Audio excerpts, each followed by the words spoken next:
For almost all of this year, we have been trying to adopt new behaviors that are based more on our emotions instead of logic or tradition. That is because it is these behaviors that will finally usher us into a new and different experience of life we've been trying to get to since 2020. As of last month, we were finally able to take a big leap of faith to adopt these new behaviors and begin to go all in on them. However, that has been such a significant change that it has triggered so many emotions and ideas. As a result, we are now feeling a little bit out of balance. As a result, we are going to need to learn at this new moon in Libra to recalibrate our emotions to these different actions and behaviors we now have and find a new sense of calm or harmony in a different place. We also need to learn that our lives do not really need a heavy hand after this point. Because we have already initiated the major actions or leaps of faith that will change our lives, we now need to proceed in a simpler and more calm way that can actually sustain these actions and bring them to completion. Hi, I'm your astrologer, Brittany of Ethereal Astrology. Today you're watching your horoscope for the collective for the new moon in the sign of Libra, which occurs on Tuesday, October 21st, 2025 at 8:25 a.m. Eastern Time or 5:25 a.m. Pacific Time. Now, before I hop into the video today, I did, of course, just wanted to show you these bracelets that I'm wearing because I am still partnering with the Otter Spirit, which makes these authentic AAA grade gemstone bracelets. They're right here. They're crystal bracelets. And not only that, but out of every bracelet they sell, they give back to protect sea otters because they're based in the Monterey Bay, California area where a lot of sea otters live.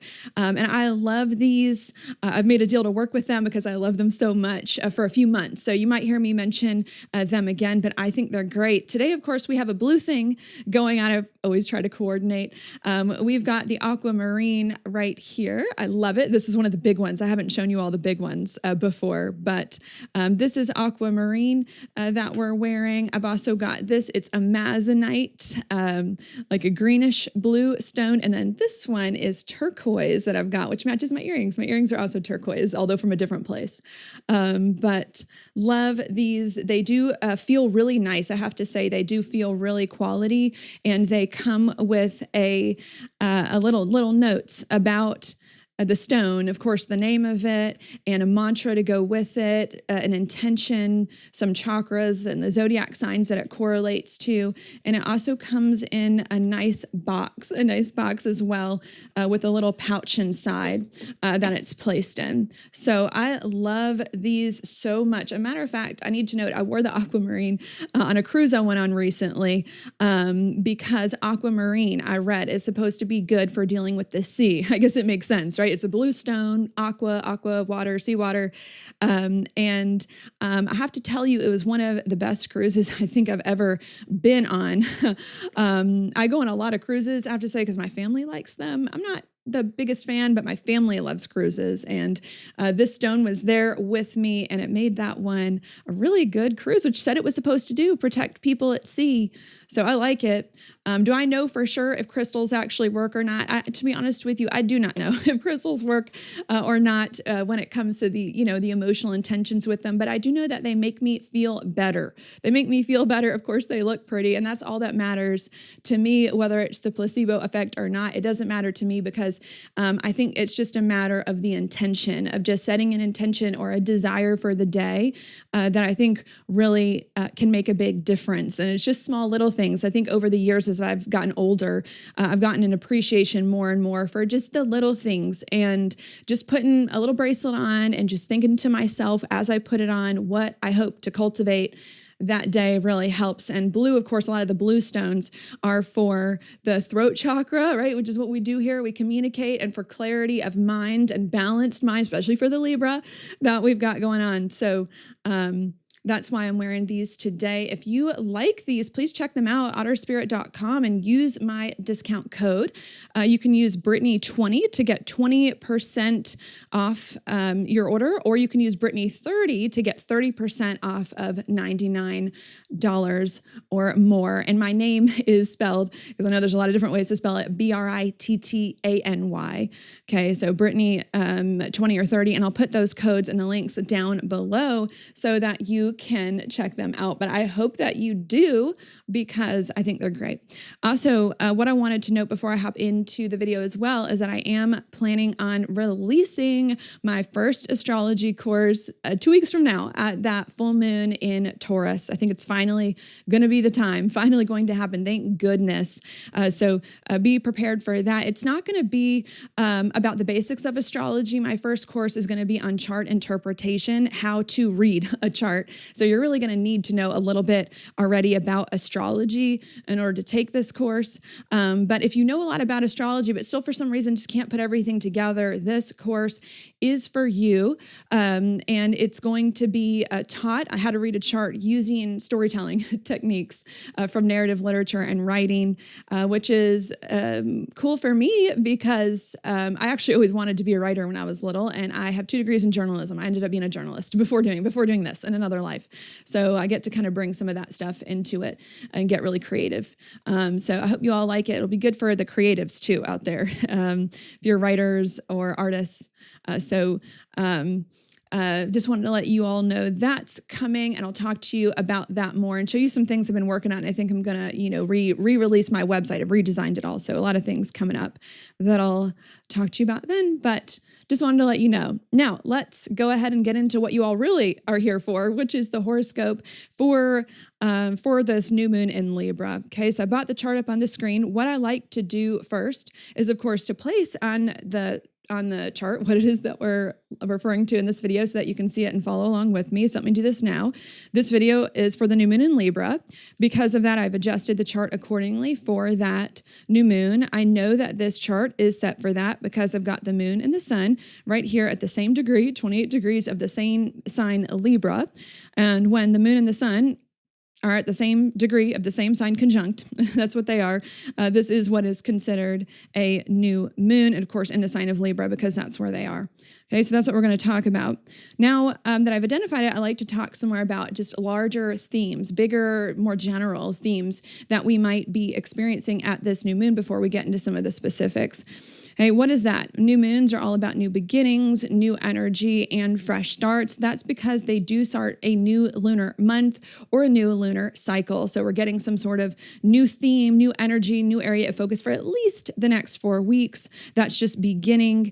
Not only that, but I do also like to mention as well that that is when the moon is the darkest, is very dark in the sky, kind of hard to see. And because of that, I need to note that even though this is a new beginning that we're getting, usually it's a new beginning that isn't that easy to see or spot until later, and that will be made more known or become more visible, so to speak, as more and more time goes on throughout this lunar cycle over the course of the next few days and weeks. Okay.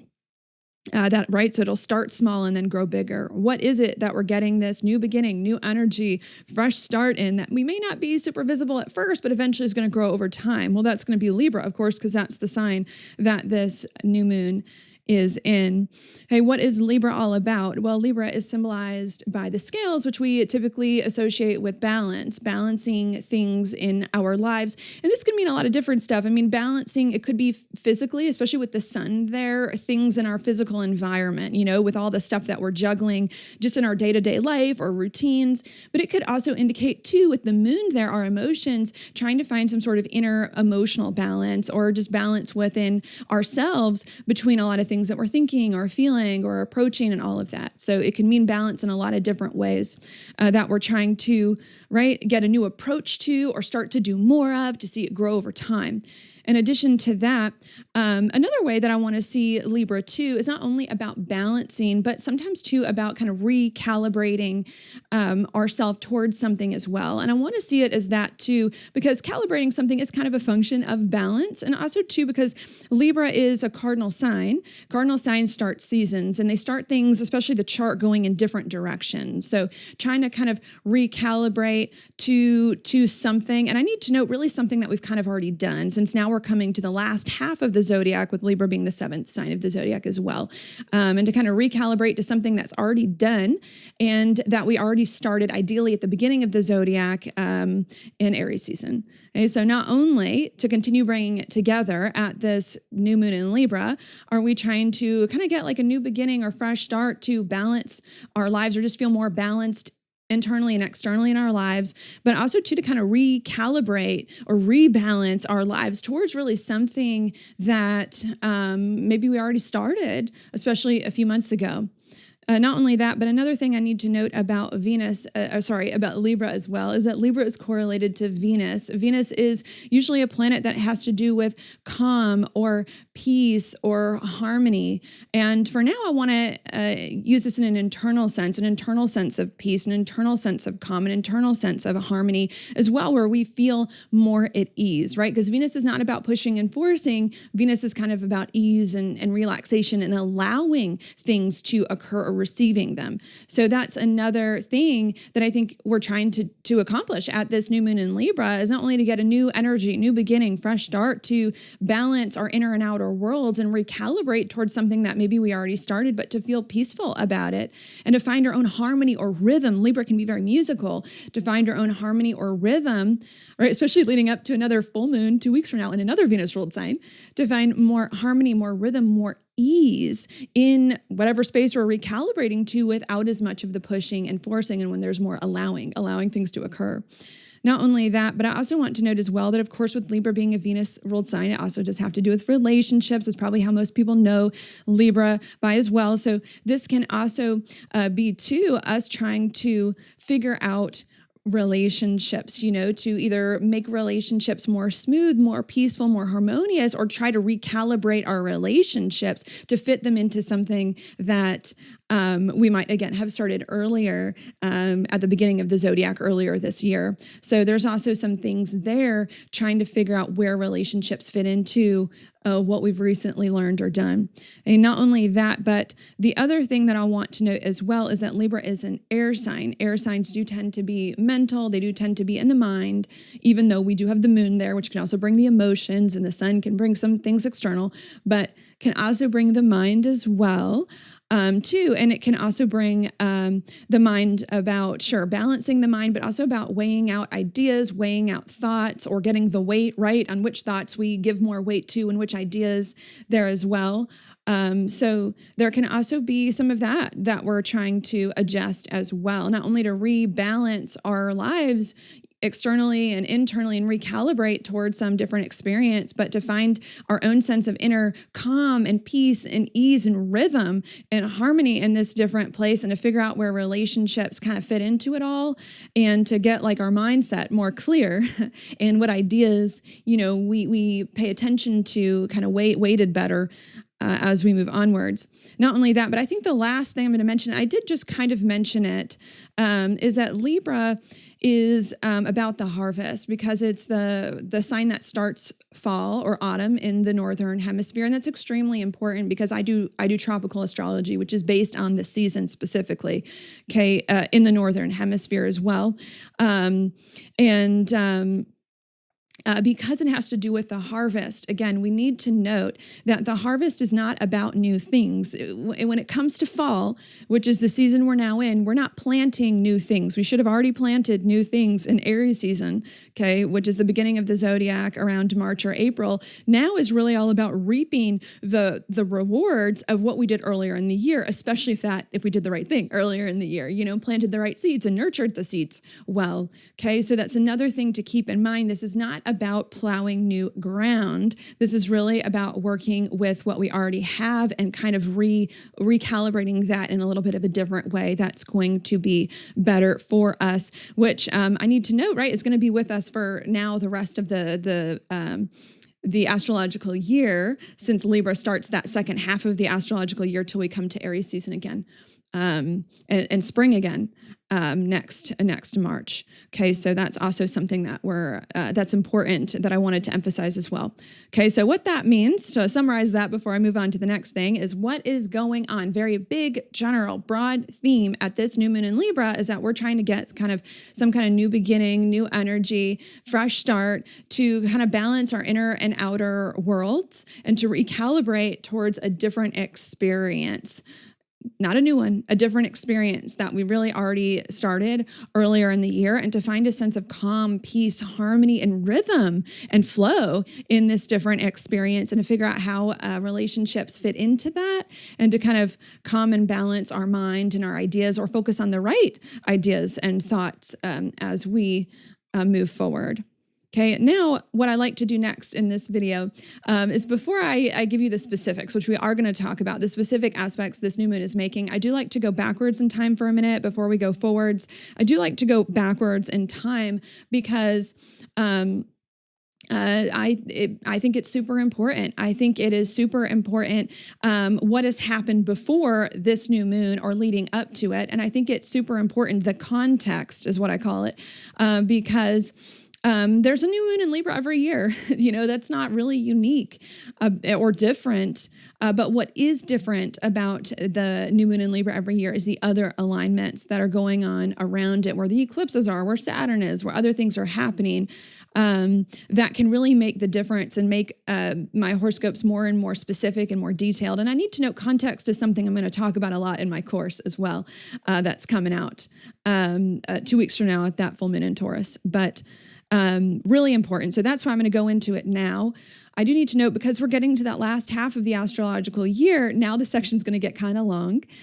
So if you want to skip it, totally fine. I've got timestamps down below in the description box so that you can easily navigate wherever you want in this video, so you don't have to stress out about it. But if you do want to watch it and are interested in it, then please do stay, because we're going to talk about it now. And I'm actually going to go back in time quite a bit to an alignment that happened the very beginning of 2020, January to April of 2020, really quickly.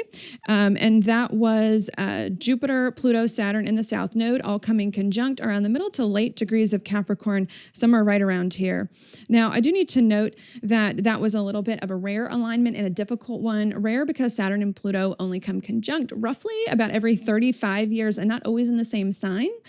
And not only is it rare because of that, but also too, Jupiter and the South Node aren't always there when Saturn and Pluto come, Jupiter and the South Node aren't always there when Saturn and Pluto come conjunct either. So rare alignment, a difficult one, because Saturn and Pluto are traditionally considered to be malefic planets, bringing more challenging things. Jupiter does not like to be in the sign of Capricorn, and the South Node itself also tends to bring challenges also. So a lot of rare challenges. What was the rare challenge that was going on? Well, Saturn and the South Node, really both of them, can bring a sense of stuckness, just feeling stuck in our lives. And in Capricorn's about the big direction of our lives, the big direction of where it's going, and really may have been going for the past 35 years prior to that, and just not feeling right about it. And I think we weren't feeling right about our lives and where it had been going for quite some time is because either we didn't really like any of the past 35 years, or we just simply outgrown them, right? We change, we move on, we've outgrown them.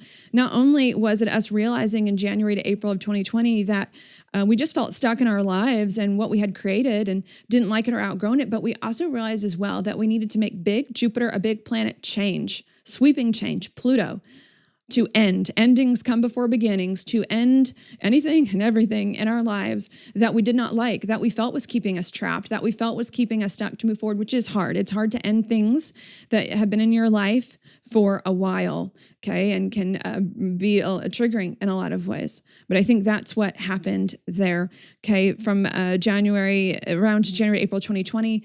And I need to note, really, to now, it's been a very long process, a long 5 years of like constantly ending stuff and trying to figure out what we want to do next and how it's all going to work. So it's been a very long process of doing that.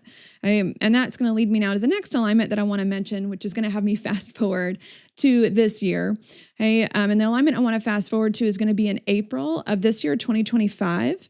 Okay, I want to fast forward to April of 2025 for a few reasons. First of all, because that was around Aries season, which is the beginning of the zodiac, a new astrological year, which defines the theme for the next 12 months. So that's why one of the reasons why I want to start there. I also want to start there as well because we just so happen to have a new moon solar eclipse in Aries as well at that time too. Also around the same time that Saturn was entering Aries as well. So a lot of stuff going on in Aries, the beginning of this year, April of 2025. What was that all about? Well, new moons are all about new beginnings, new energy, fresh start. Solar eclipses superpower that.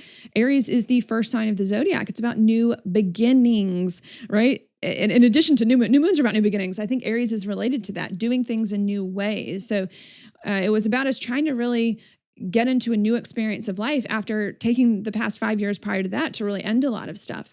Not only that, but Aries too is a lot about action. It's a lot about doing things and not about doing things in any old way, doing things in a new way, right? That's Aries. It's about new things, fresh starts being the first sign of the zodiac. It was about doing things in a new way that we hadn't done before. Why?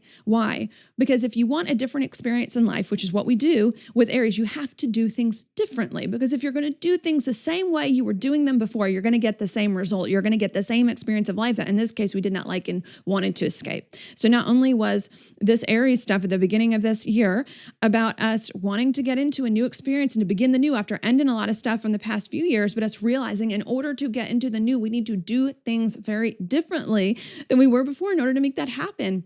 What is the different way that we needed to do them? Well, that to me is also more Aries, more of an Aries way.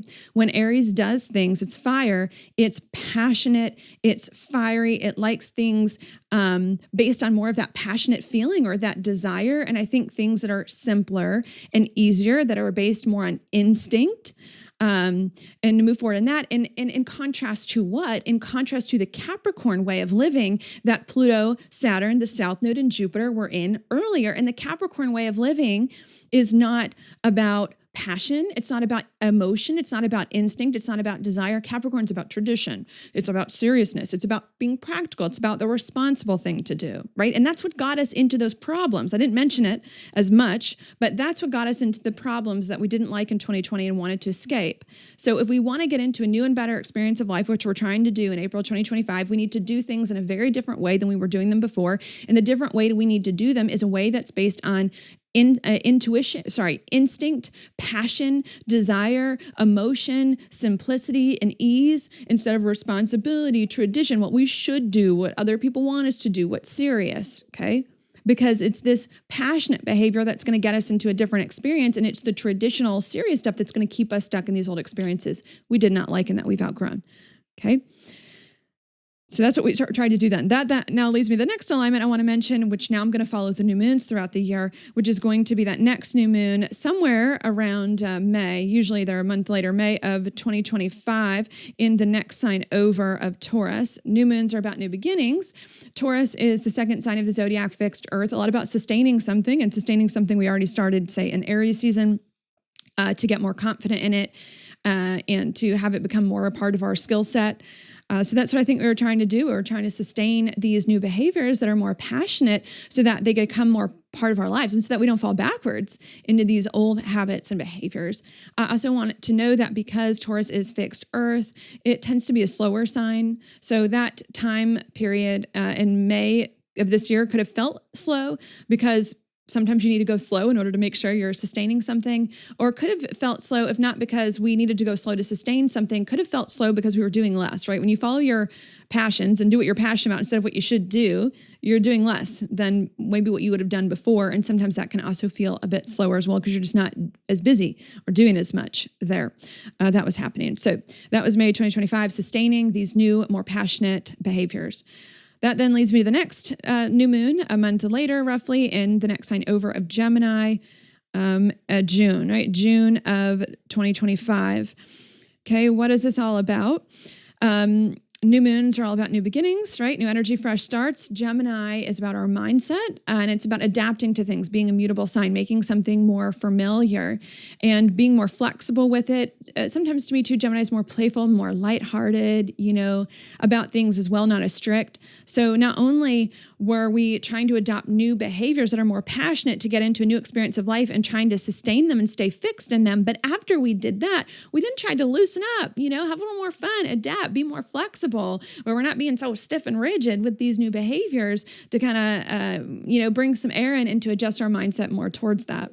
And that then leads me now to the next alignment that I want to mention, which was a month later, the new moon in Cancer, July of this year, 2025, which I need to note was conjunct Jupiter there. What is that all about? New moons again are about new beginnings. Cancer is about our roots, about our foundation, about really grounding something or being planted, so to speak. And that having that strong root and that strong foundation in something, and it was conjunct Jupiter about strong beliefs in something, that I think was starting to happen and starting to take form, where we were more permanently adopting these new behaviors that we need, where they were becoming more just a natural a part of ourselves and who we are there. Not only that, but I should also note that the new moon was in Cancer. Cancer is about our emotions. It was about us honoring more and more of that as well, which is important because passion, which are these new behaviors, is an emotion, and really starting to believe right in these behaviors more. Okay, so that then to me was also a very good thing, beginning to more permanently embody and embrace those. That then leads me to the next moon I want to mention, but this time I'm going to go to a full moon that I thought was very significant, which was 2 weeks after that new moon in Cancer, somewhere I think also around July of 2025. It was a full moon in Capricorn, the opposite sign, which I need to note is where that conjunction was in 2020 we talk about often. What is that about? Full moons are about stepping into things we've been working towards for a while. Capricorn is a more visible sign, the top of the chart, something that's more publicly seen, and it has to do with our external reality, being an earth sign as well. So I think what this was, and I need to note, can also be about decisions too, being Saturn ruled. So I think what happened in July of this year is that we got new behaviors to get us into a new experience of life that are more passionate.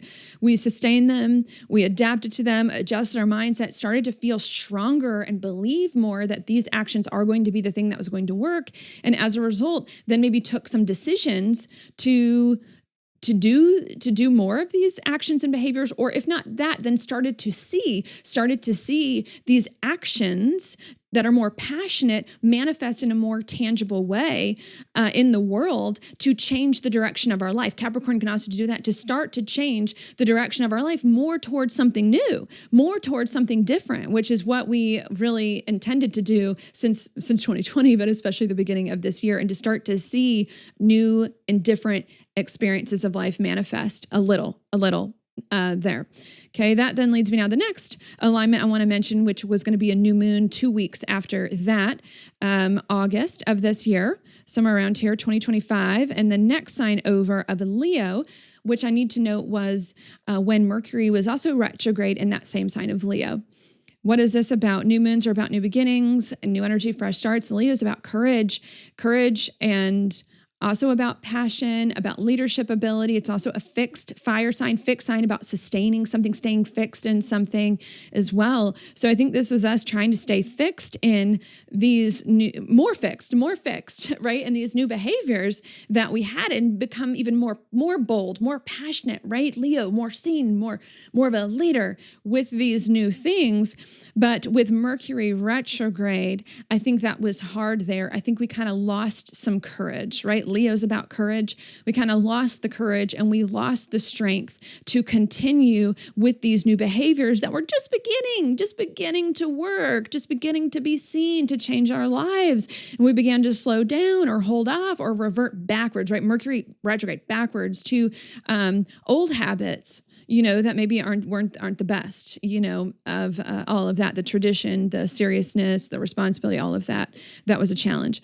That then leads me now to the next lunation, I'm going to mention about 2 weeks after that. I think also somewhere around August of this year, 2025, we had a full moon in the opposite sign of Aquarius. Full moons are all about stepping into things we've been working towards for a while. Aquarius is a lot about breaking free from things or detaching from things. And in this case, I think it was the fear, right? Where we're lacking courage, we were afraid.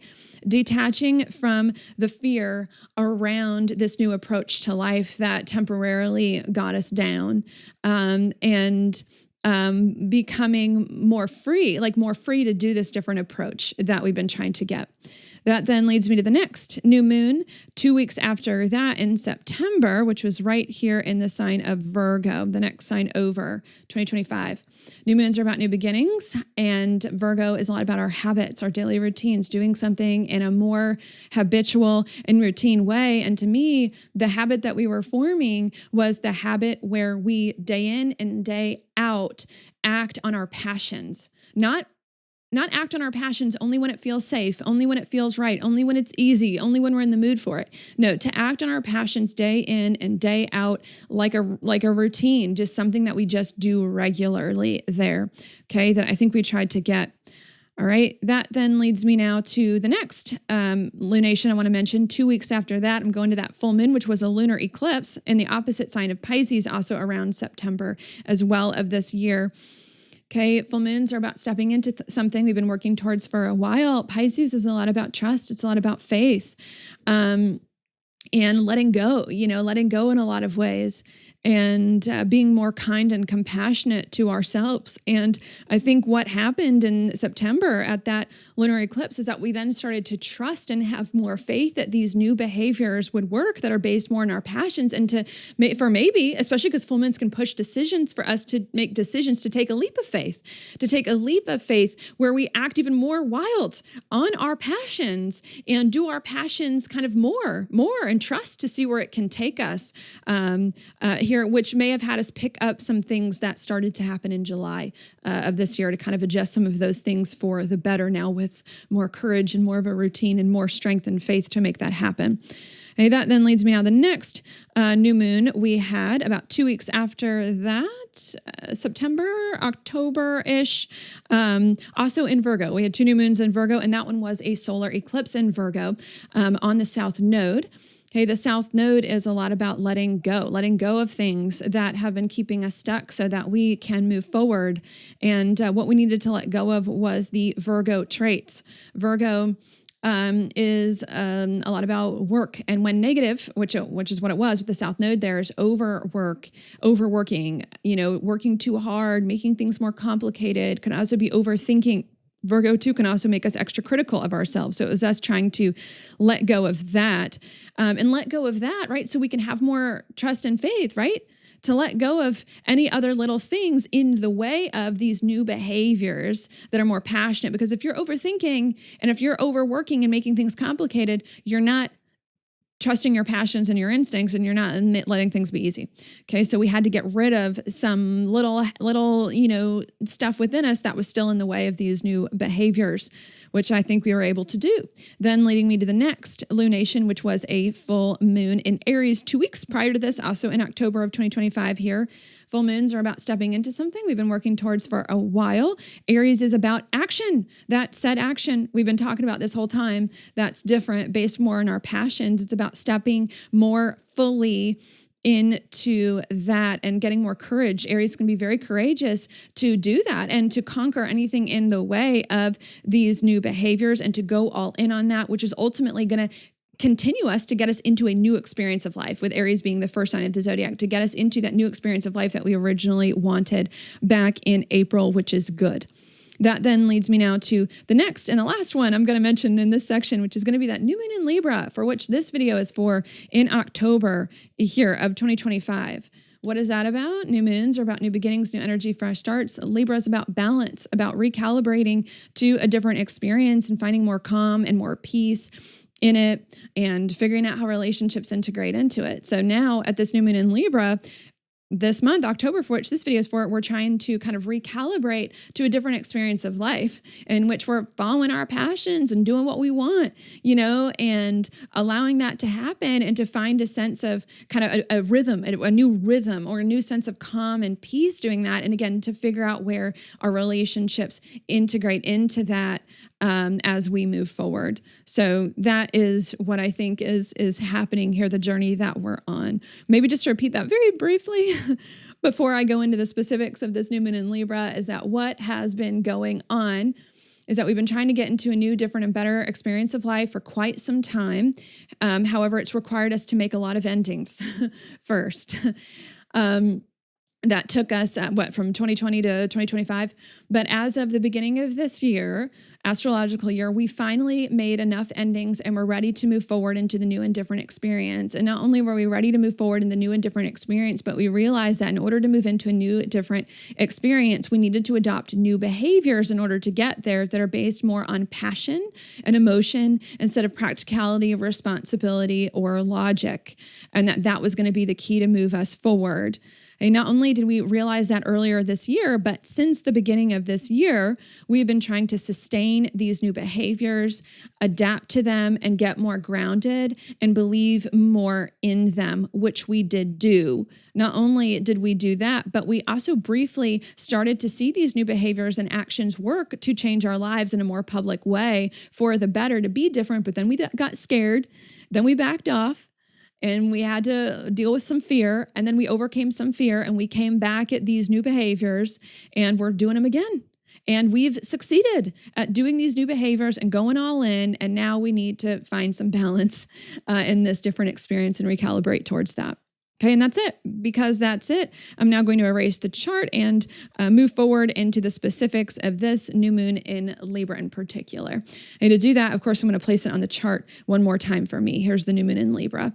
Okay, which again is about us trying to find more balance, recalibrate to a different experience, more peace and harmony, and figure out where relationships fit into things. Okay, what do I want to look at first?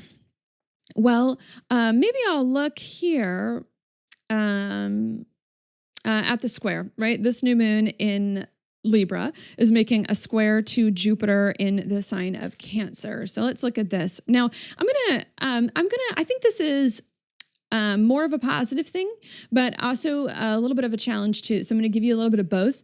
I think that there is somewhat of a positive thing going on here because it's Jupiter. Jupiter is considered the planet of gifts and good luck. And here it is in Cancer. It's a sign of exaltation where it loves to be and functions better than anywhere else.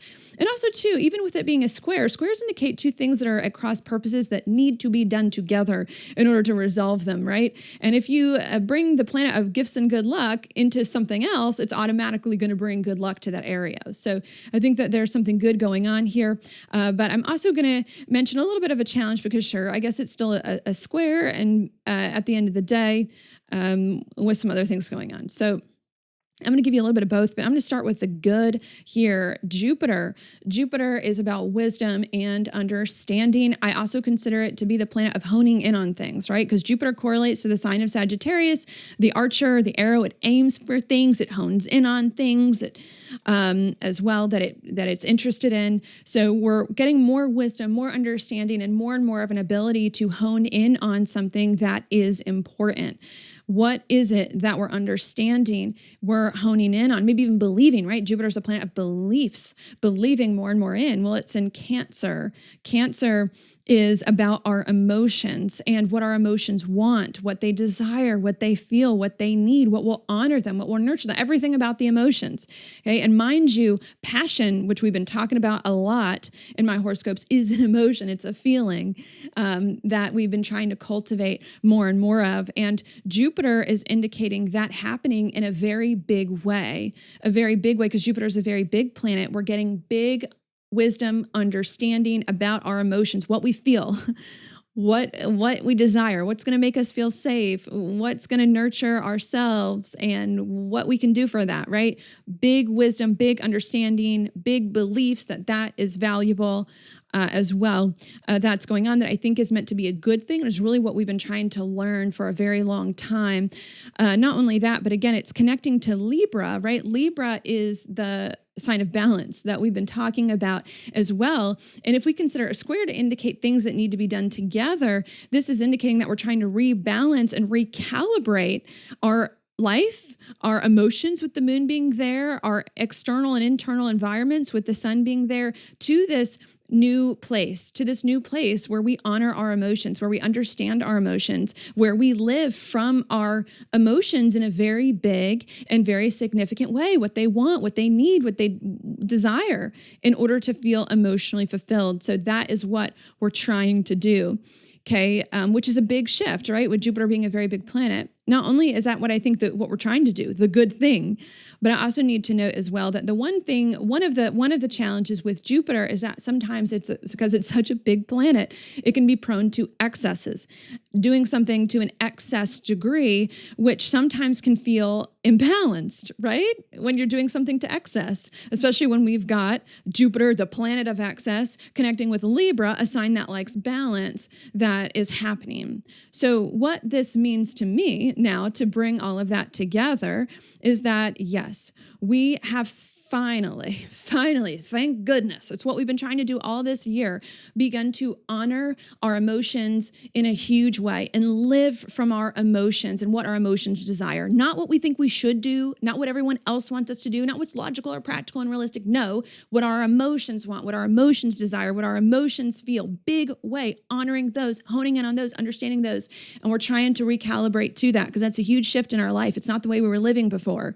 And recalibrate and rebalance our lives towards that and find harmony and calm in that experience. And that's a good thing to do. But even though that's a good thing to do, it's a little hard to do because this is such a big shift, right, than what we've been doing. And when something is a very big shift, it's overwhelming, hard to find that balance in our lives. Okay, that could be going on. Now, is this the worst challenge in the world to have? No, okay.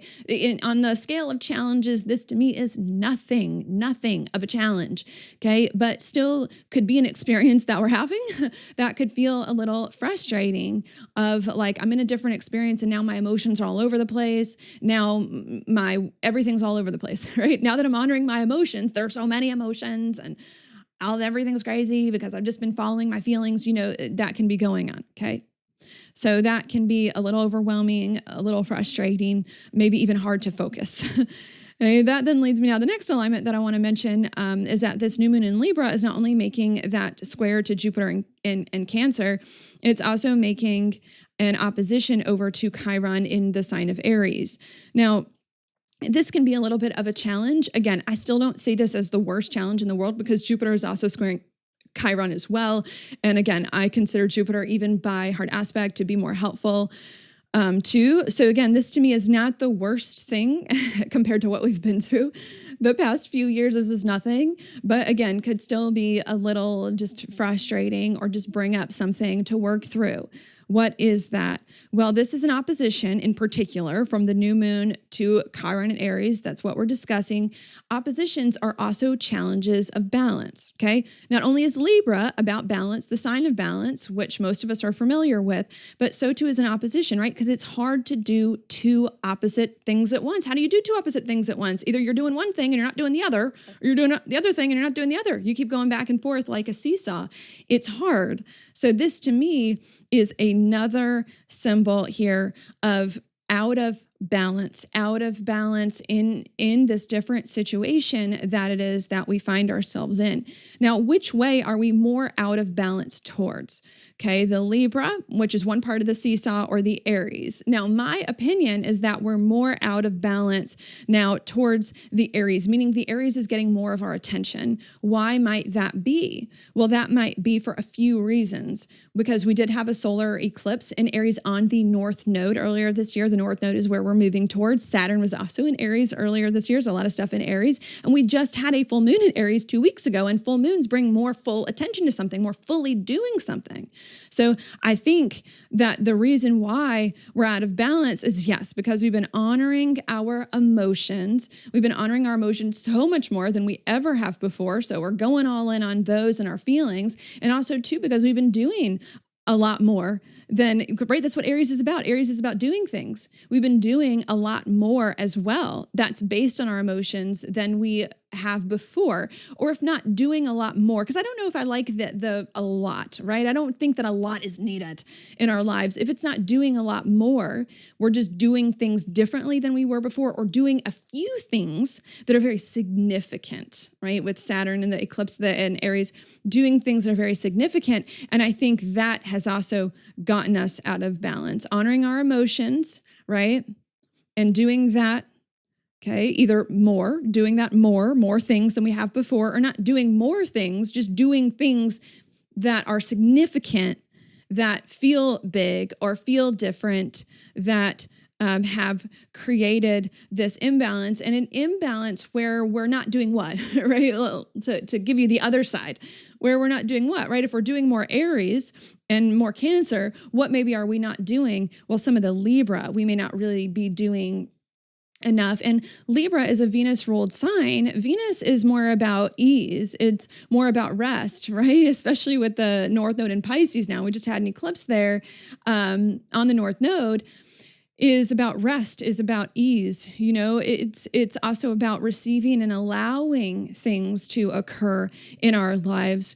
That's going on. Maybe it's also too, right, about relationships, you know, as well, being a relationship sign too. And so I think that's kind of what is being neglected, because now we have so much of a focus on our emotions, and we're acting on our emotions either a lot or just in very significant ways, right? Few ways that are very significant that feel like a lot. And that's causes to maybe not rest, not sleep, because we're busy doing all this other stuff, or, you know, feeling so passionate and excited about this other stuff. There's a lot of emotional stuff going on, right? Or we're not focusing on relationships because we've been spending most of the year trying to figure ourselves out and trying to focus on our emotions. So we're kind of neglecting relationships, or maybe we've just neglected other areas of our life that just need to get done, you know, that's happening, or kind of neglecting a need for a little more calm and peace, and sometimes downtime as well in this experience too. You know, maybe there's even a thought, right, with Libra being an air sign, maybe we're even neglecting, you know, some mental considerations, right? Into some of our thoughts, intellectual, logical considerations, although we're going to have to kind of weigh those out appropriately, right? There's also a thing, right? Balance, weighting those out appropriately on how they fit in with the emotions as well. So I think that that's creating a bit of a challenge. There that can feel, again, a little, right, Chiron is still here. That can feel overwhelming, a little hard to handle, maybe even a little bit of a challenge there too. Now,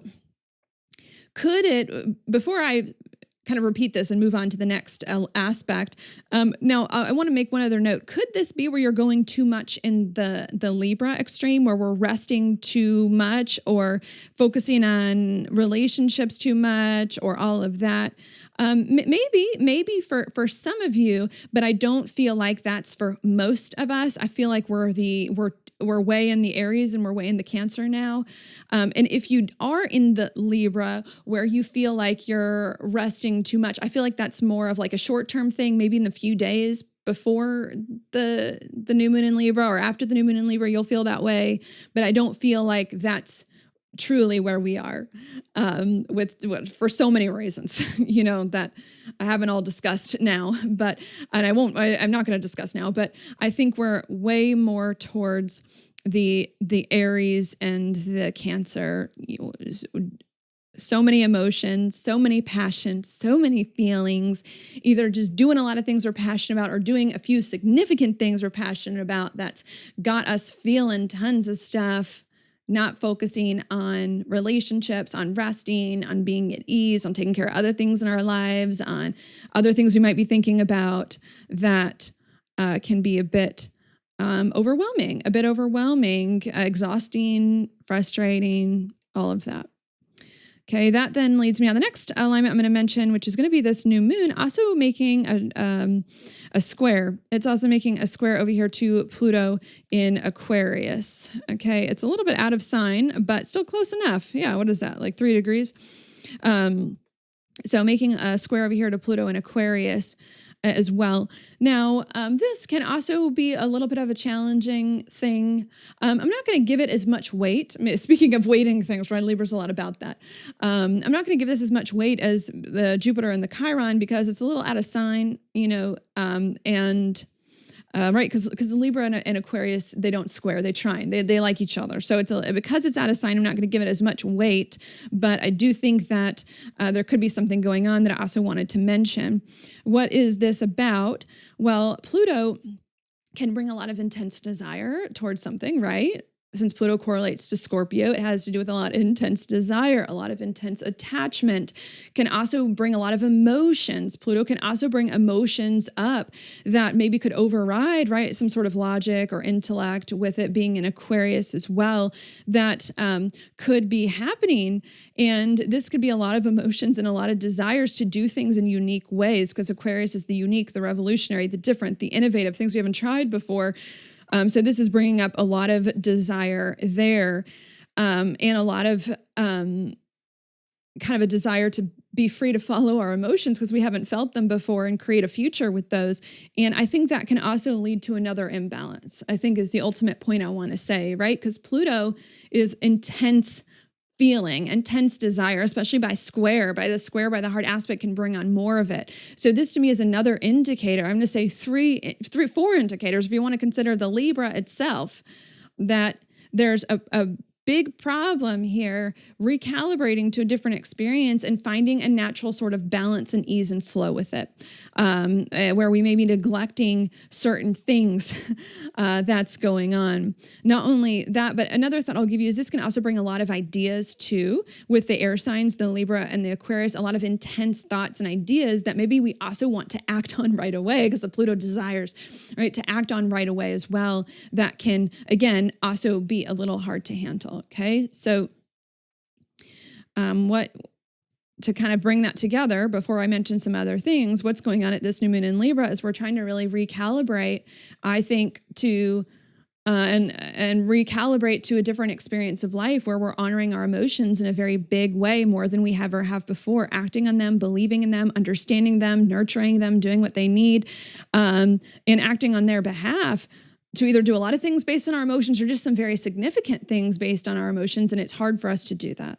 It's hard for us to recalibrate and to find balance in this different space, because it's so different from what we're used to.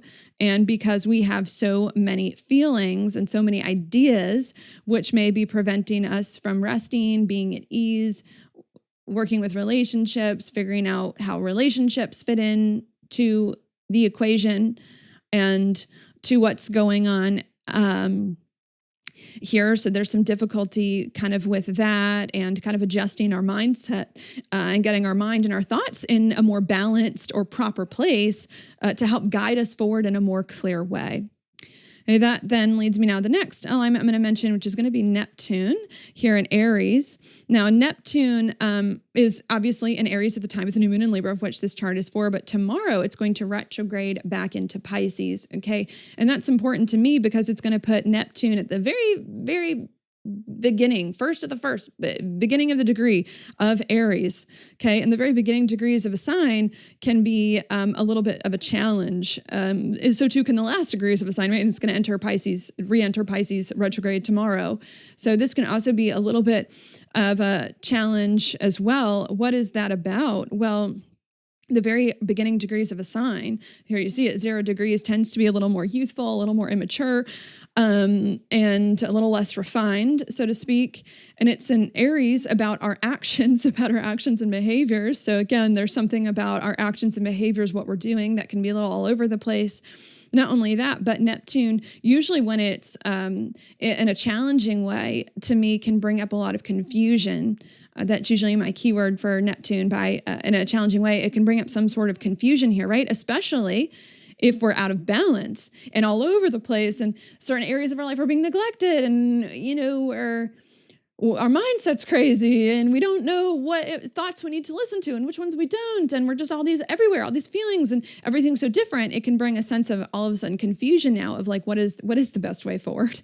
In my situation, I had a lot of passion and excitement, and now it's just come to be a little bit of a mess, especially because Neptune too can indicate things being a little chaotic or a little messy or a little all over the place there as well. So it can just indicate a lack of disorganization in our situation as well. That can feel a bit hard. Neptune too can also bring up, a lot of emotions as well. Maybe there's also a lot of feelings now that our emotions have been let loose about what we hope to create in our lives, maybe even about the past, since Neptune's going to move into Pisces tomorrow, the last sign of the zodiac, about the past.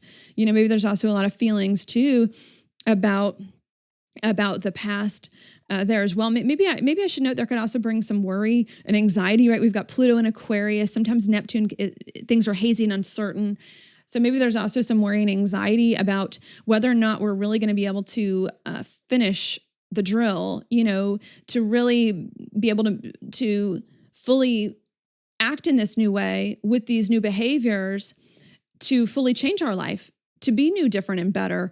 And that's because, Neptune is in Aries, the first sign of the zodiac, about new things, like a new experience of life in a larger sense that we've been trying to get to for a while. And it's going to retrograde back into Pisces, which is about the past and really having to finally turn the past around to be in this new and different way. So maybe there's also some anxiety of like, can we really do it with these new behaviors, or if not, can we really do it? Because I think we have the courage to do it. Is it going to work? We're doing it, but is it really going to work to change my life for the better? Because I don't know if we're fully seeing our life entirely change yet to be new and different in the way that we originally wanted at the beginning of this year, maybe in 2020. It is a little, but it's not happening fully. So there's some doubt around that as well. And maybe also some interesting emotions that can also be hard to get a handle on.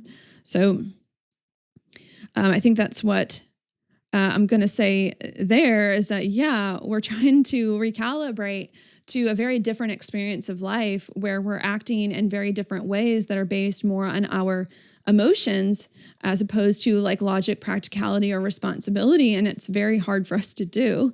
It's very hard for us to recalibrate because it's such a big shift. And because we now have so many feelings and so many ideas that we're passionate about that we want to pursue. And because we've either been doing a lot or just some very significant things that have thrown us for a loop that has caused us to neglect maybe other parts of our lives, relationships, maybe other logical ideas we might have, or rest, and has now made us feel chaotic, disorganized, a little confused, which happens when you're out of balance, like you can't focus, and maybe just worried if what we're doing is actually going to work to eventually get us to a different and better place of life that we have been wanting to get to and been trying to get to for a while. Okay, that then leads me now to the next alignment I'm going to mention, which is going to be here where Mars, now this is not related to the new moon itself, okay, but this is happening in the other aspects around the new moon, and that's going to be Mars and Mercury here in a conjunction with each other in the sign of Scorpio. Okay, which I need to note, I guess I'll mention it all together, is also making a grand water trine. It's making a trine over here to Jupiter in Cancer. And it's also making a trine over, to the North Node in Pisces, which is also making the trine to Jupiter in Cancer. So we've got a grand water trine here. Now, this to me is a very good thing. This is a very good thing. I love this a lot. I love this because I consider Mars to have an affinity for Scorpio, just me personally, because Mars used to be the ancient ruler of Scorpio before Pluto was eventually discovered. So the ancient astrologers considered Mars and the sign of Scorpio to have something in common that was resonant. So I like it for that reason. I also like it too because we've got a grand water trine here, all the water signs connecting, really helping each other out. Trines I do consider to be more positive, more often than not, and more helpful. And Jupiter and the North Node are involved, right? Jupiter is about gifts and good luck. The North Node is about our purpose and destiny in life. So I think that there's something good that is going on. Now, are we feeling this at first during this new moon in Libra? No. Okay. We're feeling the imbalances first. We're feeling the overwhelm. We're feeling some of the confusion. Maybe we're feeling some of the worry. We're feeling that first, right? Because that stuff, the worry, the confusion is directly connected to the new moon in Libra as to where this is just kind of happening around it. So we're going to feel the other stuff first. The other stuff is going to be more top of mind. But I think that this is emerging either latent as we move throughout the energy of the new moon in Libra and onwards, or more in the subconscious, especially with these being in water signs. Water signs do tend to do with more of the subconscious, and especially Scorpio. So maybe something in the subconscious brewing and bubbling that's meant to be a bit positive. Here. Now, what is that? What is this good thing that is ultimately going to emerge, or how? I think there's a few things I'm going to need to explain about this, or how might it emerge? Well, Mars is in Scorpio. Okay. Mars is about action. It's about drive. It's about doing things. Scorpio is, a sign of change. It's a sign of permanent change, a sign of transformation. It's also a water sign about our emotions as well. I also too consider Scorpio to be a very fearless sign as well. You got to be when you're dealing with the depths of the subconscious and all the stuff that Scorpio has to do with. So I think that deep down in our subconscious, this is us really focusing not so much on the balance, but on changing our behaviors to honor more of our emotions and to more permanently embodying that. We also have Mercury involved. Mercury is about our mindset. It's about the way that we think. And Scorpio is too, also about change. As well. So I think deep down, whether we realize it or not, in our subconscious, we're also focusing too on changing our mindset.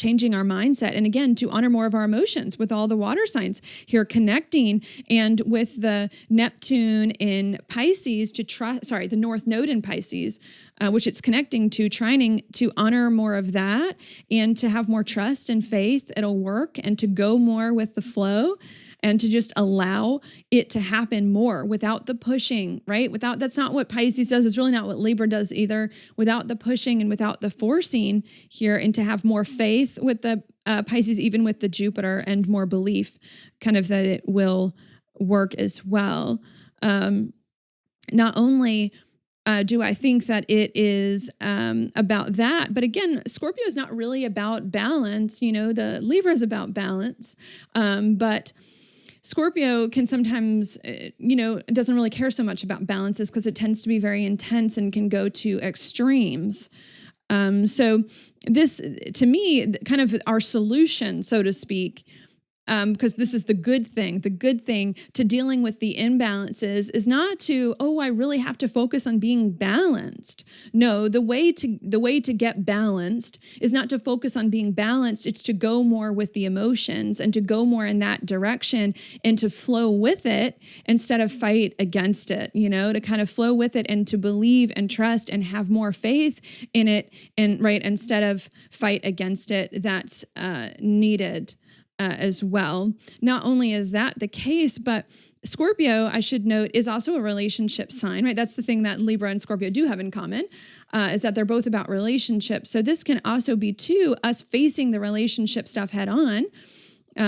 Mars will do that. We'll face something head on, or Mercury will communicate head on. We'll also face the relationship stuff head on to figure out where relationships do or don't fit in. When it comes to our new experience, where we're honoring our emotions now, can also be us really buckling down to have some of those hard conversations. Mercury, hard. Sometimes Scorpio can bring up some triggering conversations, or Mars, and to give us the courage to really have these hard conversations to figure out how people fit into our lives, if people fit into our lives, what relationships and in what way they do, and to really work some of those things out, even if, and maybe I should note, right? One challenging thing I will say is this can bring up some arguments, because Mars can be a little argumentative with Mercury, especially when it comes to relationships, can bring up some arguments about people, about where they do or don't fit into your lives, but is going to bring the courage and the drive to face it, even if it's uncomfortable, even if there are some arguments, and to really face head on and answer, I think, these questions about relationships as well, because Scorpio doesn't like to do things halfway. It likes to know more for sure what's going on. And that to me is the solution. And maybe I need to, also parse this out as the advice. I think some of this is going to happen naturally. Remember, not at the beginning of the energy. This is going to take a little time. It's going to be latent to come out, not at the beginning of the energy, but I think as more of the energy moves on, this is going to happen more naturally on its own, where you're instinctually going to feel compelled to say, screw balance. I'm just going all in on these new behaviors, and I'm going to face relationships head on and have the hard conversations to figure out who's coming with me and who's not and how this is going to work. But if it does not happen naturally, then that also too can be the advice as well. The advice, the thing to tap into, and to consciously choose to do it, which we as humans can do, is to consciously choose to go more with the flow of some of our emotions and of what they need and of some of these things, and to have some of these hard conversations to face head on some of the relationships and what's happening there. Okay. So that can be some of the advice. Not only do I want to mention that, but maybe there's some other things that I need to note as well around this, is that this can also create too, Mars can be very active, and Mercury can bring clarity as well. So this can also bring, kind of on the other side of this new moon, a lot of more clarity, right? Especially from us facing any relationship issues head on and facing more of our emotions head on and going more into that instead of avoiding, can bring more clarity on what to do next and on how to do it and in what way, and to kind of smooth out maybe some of the chaos or disorganization as well into something that feels a little more manageable or a little bit better to work with or a little bit more effective. Not only do I want to note that about this alignment, but I think there's another thing I also have to mention as well, and that's that Mercury is entering pre-retrograde shadow today, at the time. And when I say today, I mean the day of the new moon in Libra, right? Because I'm not filming this on the new moon in Libra, but Mercury is going to enter pre-retrograde shadow today on the day of the new moon in Libra. So I also want to note that as well. Now, this is a little bit interesting because when a planet is about to go retrograde, it can tend to bring some sort of challenges that can come up, especially because Mercury entering pre-retrograde shadow means that it's beginning to slow down today, which will continue over the course of the next few weeks and lose speed. So what does that indicate? Well, I think what that is indicating to me is that what needs to happen, right? Because when a planet goes, maybe to make this a little more clear, when a planet goes retrograde, even though it's not now, it's slowing down, about to go retrograde, it appears to be like moving backwards in the sky, which means kind of a rehashing older things or things from the past, especially at this time of the zodiac, right? We're in Libra season. Libra is the last half of the zodiac since it starts the fall season as well. So not only can this alignment bring more clarity at the end of this new moon, latent, about what to do, as we're honoring more of our emotions and facing things with relationships head on, but it can also bring insights, right? Mercury can do that. Insights that when it comes to honoring our emotions,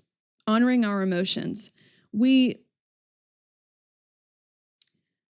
don't need, do I want to say, to push as hard as we were, or if not push as hard as we were, that we don't need to do as much as we thought we did as much as we thought we did, that in some ways less is more, and that what we really need to do is to work with the actions we've already initiated, the leaps of faith we already initiated that honored our emotions, to simply just work with those and to get more comfortable with those and to make those more solid, to give those more of a firm kind of foundation and organize those a little bit better before moving forward.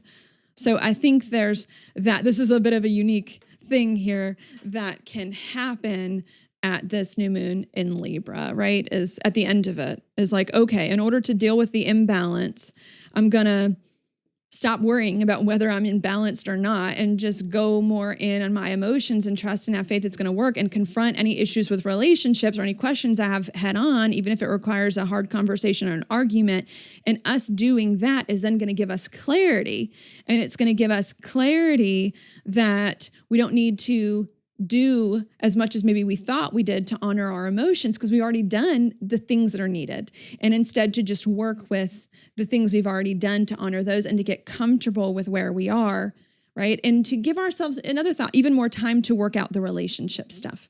Okay, that's happening. That's the insight we're going to get on the other side. Okay. Yeah. Okay. Yeah, that I think, and yes, and maybe one more thing I'm going to say before I finish. Another thing I want to note too is I do think that there's something good also coming towards the end of it, and some sort of clarity too, and some sort of balance, because we also do have Venus in Libra at this time too, which is the ruler of the new moon in Libra, right? And Venus is at home in Libra. It likes to be there. So this is going to help us find eventually some sort of balance. Now, it may not happen at first, and it may come in a weird way, right? We're going to find balance by going so far in an unbalanced direction, right? But eventually, we're going to find that balance that we need and feel more at peace and calm and find our own rhythm. Because again, Libra is musical, Venus is musical.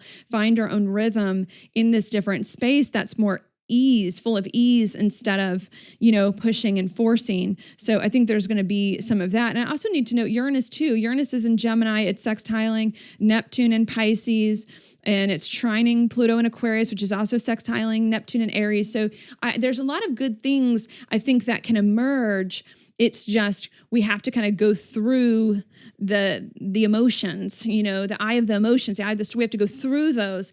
And then once we go through those, we're going to emerge on the other side more calm, more peaceful, like more at ease, with like more of a clear view of what to do next and less of the urgency, nervous, frantic energy surrounding it. It just might take us a minute to get there, but I do think we will get there. In the week or so after this new moon in Libra, and especially around that full moon in Taurus. Okay, and I think that's it. I think that's all I'm going to say, because that was a lot. I'm now just going to repeat that without all of the astrological jargon, so that you can get a sense of how this is going to play out before I move on to some other things in this video. So let me do that now. What I think is going on at this new moon in Libra is that we're trying to kind of recalibrate towards a very different experience of life in which we honor our emotions and act on those and nurture those more than we ever have before. In order to get into some new, different, and better experience of life. And I think that's a good thing to try to do. But even though that's a good thing to try to do, it's actually quite difficult for us to recalibrate ourselves towards this different experience. And that's because it's so different from what we were doing and living before. And because we have now let so many emotions out of the cage that are loose and that we're excited about, and we have so many ideas that we're thinking about, that we're passionate about, that we want to put into action. And because we have either done a lot in the past few weeks or done a few things that have felt very significant, which has then caused us to maybe neglect other things in our life, like resting or taking care of other things that need to be taken care of, or thinking about things more logically, or paying attention to relationships and figuring out how they can be a part of our new experience, which may be making us feel imbalanced, also very overwhelmed or confused or exhausted or tired or just worried and doubtful that these this new approach to life, these new emotions and these new behaviors are really going to work to get us to where we need to be, because now we're feeling confused and overwhelmed by them. That can be a little bit hard. But even though that's a little bit hard, I do think that there's something naturally that's going to emerge instinctually within us, deep in our soul and our subconscious, that's going to help to pull us through and to navigate this imbalance. And I think what's going to emerge in our subconscious is a very deep drive to follow our emotions kind of to the end. Even if it feels unbalanced, and to go more in our emotions and to trust and have faith that they're going to work, and to have the conversations with relationships to see where they fit in, even if it's hard at first, and even if there's some arguments, and to face those things head on. And I think doing that, which I think we're naturally going to feel called to do, to follow our emotions and work things out with relationships, is then going to help us and give us some insight that maybe we didn't have before, or clarity about what to do next and how to do it, and help us to do things in a more effective way. And I think that clarity and that insight that we're going to get is that we need to kind of calm down after that point, calm down and not push so much to do everything at once or to follow our emotions, and instead to just focus on a lot of the things that we've already initiated, and to making those more solid, and to spend a little more time working out things with relationships that we need now to figure out where and how they fit in to the situation now that we have created for ourselves, which again, I think is meant to ultimately be a good thing. Okay, and that's it. Okay, because that's it, what I like to do next in the video is to just say a few more things in a more conversational way about the energy, where I'm not having to stay so close to the aspects and what's going on, to hopefully give you just a better idea of what's happening, or more ideas, or put it in a better context. So I'm going to do that now. Where do I want to start? Okay. I think there's something really kind of interesting and kind of counterintuitive, maybe I'll say that, going on at this new moon in Libra, right? And I think the interesting thing to me that's a little counterintuitive is that we're trying to find balance, okay, in our lives, in a different space, right? In a different space in our lives where we're honoring more of our emotions, right? We're trying to find balance where we're honoring our emotions and acting on our emotions on a regular basis, right?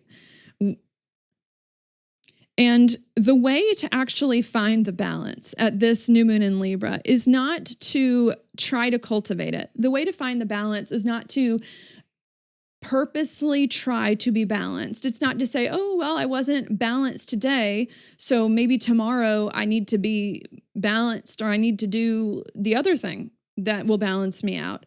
The way to find the balance is not to do that. Instead, the way to find balance is to purposely be unbalanced, is to purposely cultivate like imbalance almost, where we go so far in a certain direction, which in this case is honoring our emotions. And so I think that, at least right now, is what stands out to me the most, or strikes me as the most interesting about my interpretation, is that we want to find balance in our lives.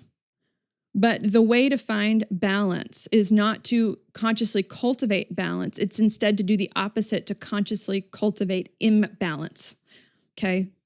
Because that imbalance is going to snap us together. It's going to correct things, And I've mentioned, to give you a metaphor, I've mentioned this in my other videos that I've given at various times over the course of the past few years. But life is a lot of times like a pendulum, that swings back and forth, back and forth, back and forth. And the way for a pendulum to kind of find that balance, that middle space, to kind of come back to that still point, the way that you get a pendulum, that's swinging to come back to that still point is not to force it to kind of stop swinging, because then it still doesn't quite work and it takes a minute. The way to get a pendulum to come back to center and to come back to balance is to go super far one way, go super far the other way, go super far back and back and back and back, until eventually you kind of run out of steam and you kind of meet in the middle, right? If you've got a pendulum hanging. And I think that is kind of what's happening here, is that the way to find the balance, to balance your emotions at this new moon in Libra is not to jerk the pendulum to the center and say, okay, you need to be balanced. It's like, all right, let's let these imbalances play out. Let's be as imbalanced as you want, because eventually we're going to get tired of the imbalances. Eventually the imbalances are going to get old. Eventually we're going to not have a need for imbalances. And we're just going to find our way back to the center, which I think can happen sooner than we might think. Seeing the way this new moon is going, it might happen sooner than we might think, a week or two after this new moon, especially as we get towards that full moon in Taurus. Okay, that's going to happen. So I think that's the thought here.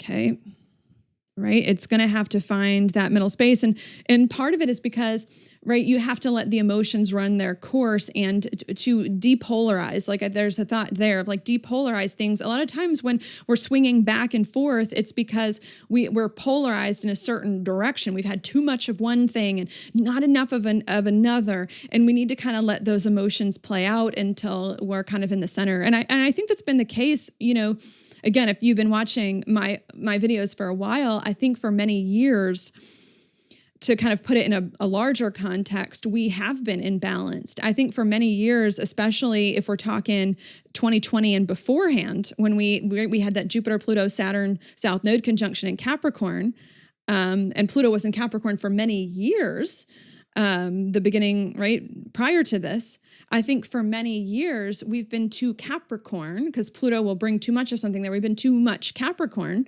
which is too much seriousness, too much responsibility, right? Because that's what Capricorn is, too much focus on what we should do to be responsible, to be respectable, to get status, or what everyone else wants us to do, or what's the practical and realistic thing to do with it being an earth sign.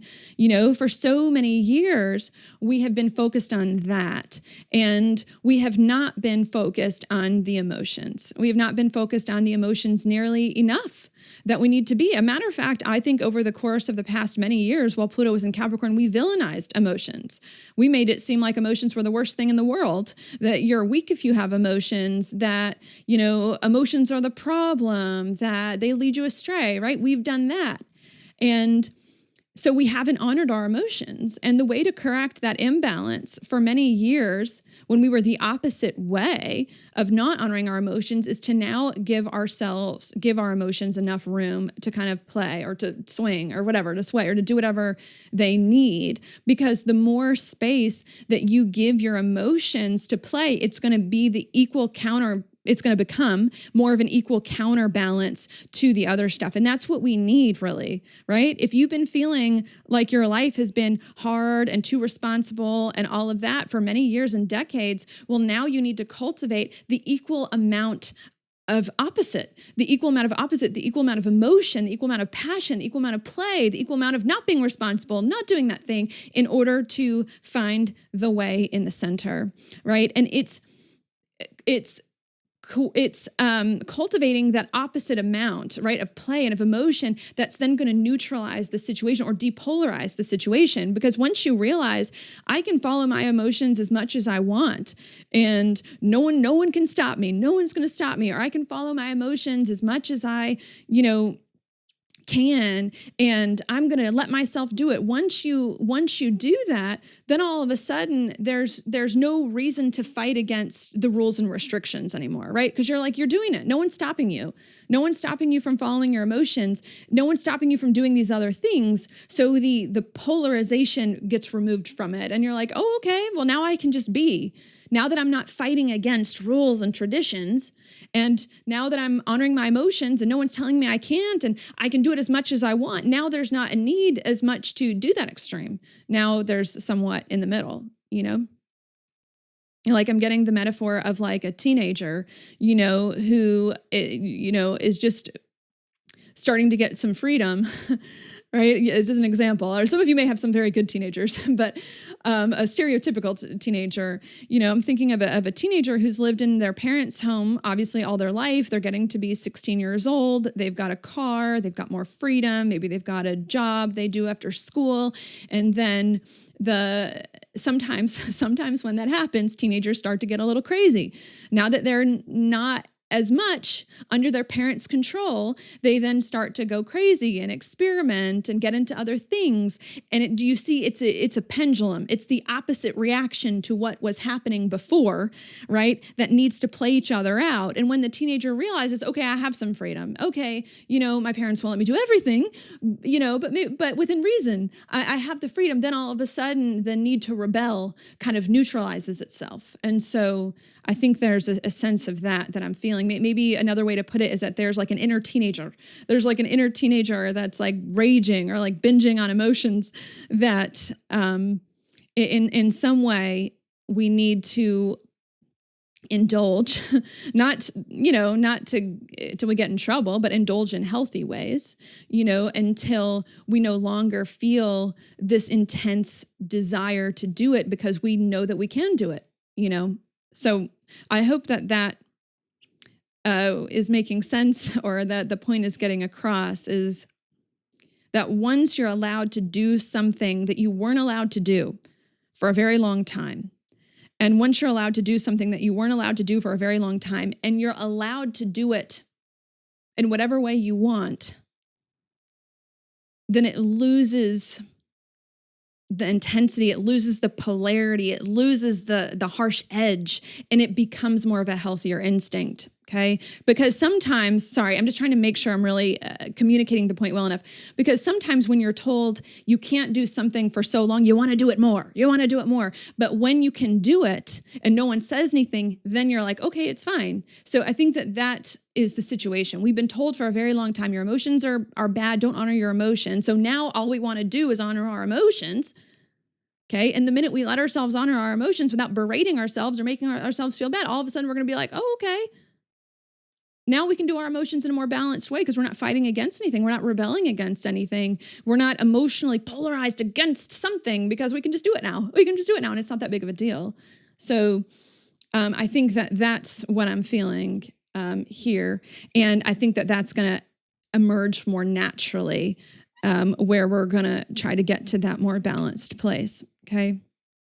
Another thing too that I need to note about the energy, of course, is like the relationships as well, which are obviously related to the new moon being in Libra, but a little bit different of a theme too. I think there's also now a question about relationships that kind of also needs to be worked out, because I think for most of the year, we have been so busy focused on ourselves and on our own emotions and on what we feel and what we want to do. And I think rightfully so. I think that was a good thing. I think that's where we need to be, because we haven't been honoring our own needs for a while, because we've been doing what we thought we should do, what everyone else wants to do, right? And we've had a lot of planets in Aries, which is about me, myself, and I. I think that's what we should have been doing. But even though that's what we should have been doing for most of the year, I think now that's changing, right? Because now we're starting to figure out our emotions. Now we're starting to honor our emotions, okay? Now we've kind of done what we set out to do or what we needed to do. And now I think another theme of this new moon in Libra is that now we need to figure out the relationships, where the relationships fit in to this new sense of self, where we're honoring more of our true emotions and who we truly are and what's important to us as well. And in a similar fashion, the way to work out the relationships is not to ignore them, or to not pretend that everything's the same, or to not keep going about life the way it's always been. The way to deal with the with the relationships, is to really confront these relationships head on, even if it feels imbalanced, right? Even if it creates an argument, even if it feels unfair, speaking of the Libra Scorpio stuff, even if it feels unfair, I think there's a need to really confront the relationships and to get messy with the relationships as well.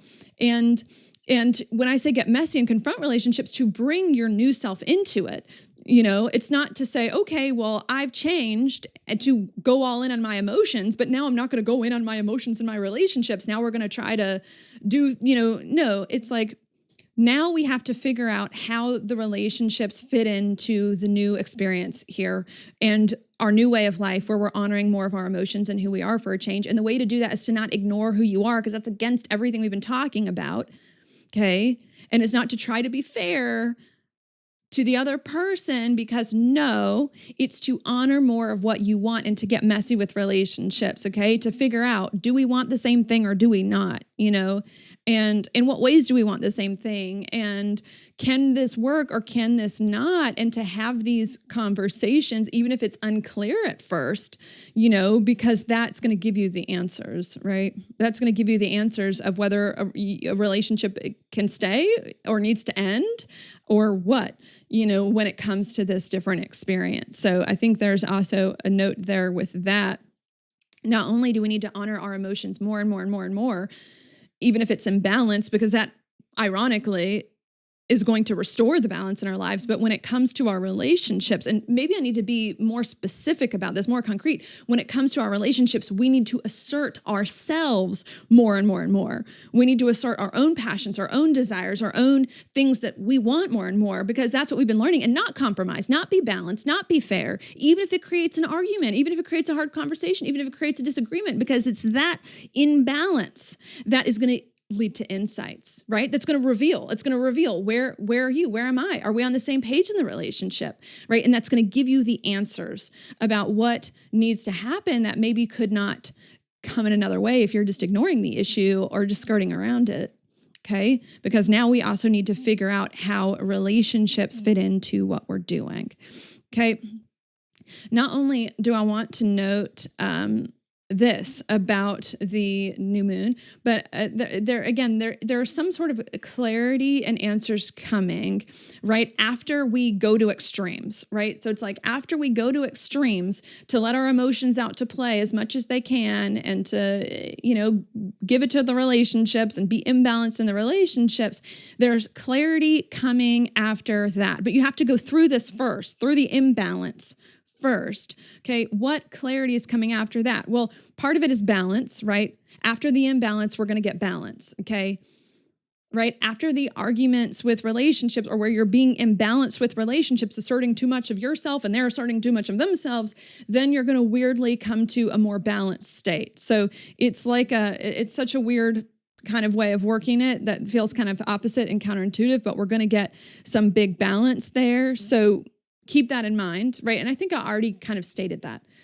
Okay, so I think a lot of you have already got that. But another thing that we're going to get, another insight that we're going to get as well, after all of this, after this intense push for emotions and on the relationships and all of that, we're going to get balance. We're going to start to feel more calm. We're going to start to feel more peaceful. And we're going to start to feel, and this is the next point I want to note, like we don't need to push as hard, and like we don't need to do as much, and like we don't need to go as fast. We're going to feel that naturally, get clarity on that. I think it's going to start to come a little more naturally, okay? Okay, and I think that's kind of where I want to talk about next. We don't need to push as much. We don't need to do as much, okay? And we don't need to do as much big things, okay? That's also trying to emerge, okay? Why is that? Why is that we're getting this? Why I think we're getting this or need to get this. I'm sure we'll talk more about this at the full moon in Taurus as well, with Taurus being about the small, simple things as well that are slower. All right. Well, why is this? Okay. The reason for this is mostly, I'm going to say, because Mercury is retrograde, right? Astrologically, Neptune and Saturn are back in Pisces, which the retrogrades are all symbols of old things, especially Pisces, the past, and can slow things down a little bit. So I want to note that's astrologically, but I think in more human terms, the reason for this is because we've already done what needed to be done for this year. Okay, especially at that full moon lunar eclipse in Pisces and that full moon in Aries, okay, which was 2 weeks ago, 2 and 6 weeks ago. We already did what needed to be done, right? Remember at those lunations, we talked about taking a leap of faith and going all in, right? We did then what needed to be done to act on our passions and to act on our emotions and to ultimately usher us into a new experience of life, because it is the new behaviors that are going to get us to this new experience of life, right? And at the full moon, lunar eclipse in Pisces and the full moon in Aries, we did that. Took a leap of faith, went all in. Okay. Well, that was all that was needed. That was all that was needed to get us into a new, different, and better experience of life. We don't need to do more. We don't need to do more because we did what was needed and we did what was right. And I think that that's the realization that's going to come as we get more towards that full moon in Taurus of like, okay, I did what was needed. I don't need to do more. So now I need to calm down, and now I need to maybe take things a little more slowly, or slow's not the word, right? Because I don't think, right? I don't think slow is the word. I think things are trying to pick up pace, but a little more calm, a little more easy, with like a little less stress here as well. That's going on. So I think that's another revelation that's coming on the other side of all of this, is like, I've done enough for now, or what I needed for now. And now I don't need to stress out. Now I can just calm down and take it a little more easy. Okay. Why is that? Why is that? Or another thought about this realization. I think part of that is because we need to make the things we already initiated the past month or so more solid before doing more things. So that's another thought, right? This realization that, hey, I don't need to do as much as I was doing before, or I don't need to do that much, is going to help us to take what we've already done these past few weeks and to make it more solid, to make it more firm, so that it can last the test of time, so that it can be a part of our lives, so that it can grow healthy and in the direction that it needs to grow in. So I think that there's a thought there that is coming. Okay, now, does that mean that there's not other things we want to do in our lives, okay, that we're excited about or that our emotions are telling us? No, it doesn't mean that there's not other things we want to do. It just means that the other things that we want to do, we're going to hold off on until next year. We're going to hold off on until April of next year, the next astrological year, okay? So I want to keep that in mind as well. Not only after our imbalances within ourselves and relationships are we weirdly going to come to a state of balance and calm and ease and harmony, or some kind of good negotiations about our situation, but we're also going to get some clarity about the way to proceed next. And the clarity we're going to get is that I don't need to do as much as I was doing, or as big things as I was doing, or all this stuff.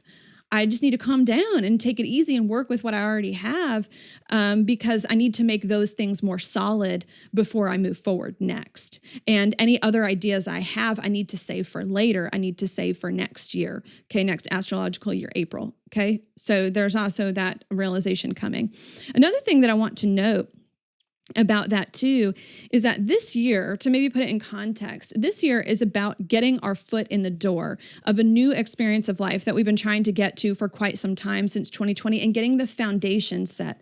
Okay, this year is not about doing everything you want to do in your new experience of life all at once and making everything happen. It's about doing, like, when we really get to the core of this year, doing the few significant things that are going to give you the best foundation, the best, structure from which to do eventually what you want to be doing here. So that's why I think we also need to kind of work with what we have, right?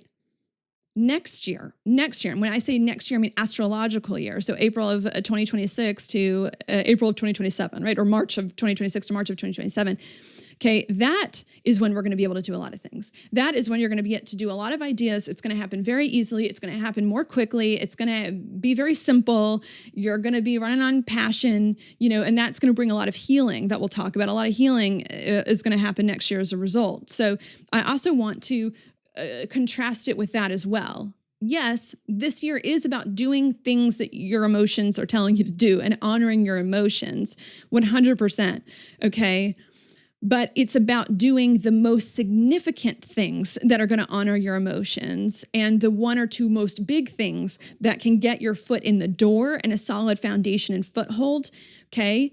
And then once you've got that set, which is what the next 6 months are about, then you can do all the other stuff you want to do. And it's going to be a lot faster, and it's going to be a lot easier, and it's going to happen, more nicely, and it's going to be more fun because you're going to have the firm ground to stand on, which you're now creating. Okay.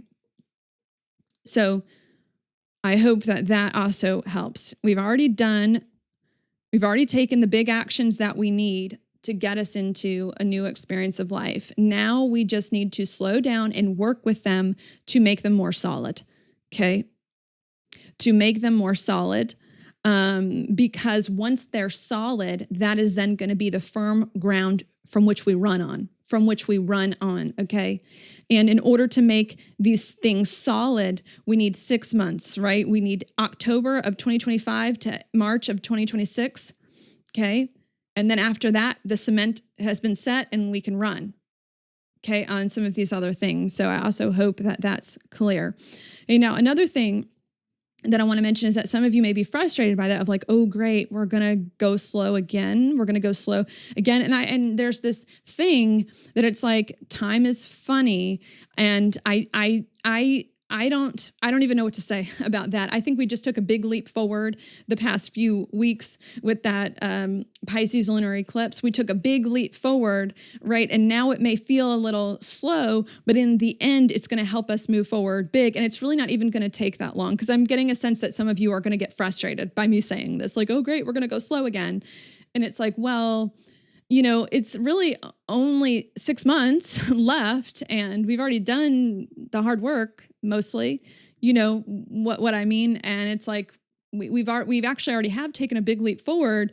So, to me, that's really nothing to feel upset about. Okay. There. And I think in one of my videos recently, I also said too, that when it comes to the next few months, they're going to feel faster than we think, but also slower than we think. And I think that this is the situation where it's like going to feel, it's both. I think there's like a fast and slow feeling all at once that's happening, which might be a little strange. Another thing that I want to note while I'm on the slowness talk is that we are going up to a full moon in Taurus, right? Which I don't know if I want to, should I save this for next full moon? I don't know. Taurus is fixed earth. It does tend to be a little bit slower, but not only does it tend to be a little slower, we also need to note as well that full moons close out what started in the new moon. So we're leading up to a full moon in Taurus 2 weeks from now, which is going to be connected to the new moon that happened in Taurus earlier in this year. They're part of the same cycle. Okay.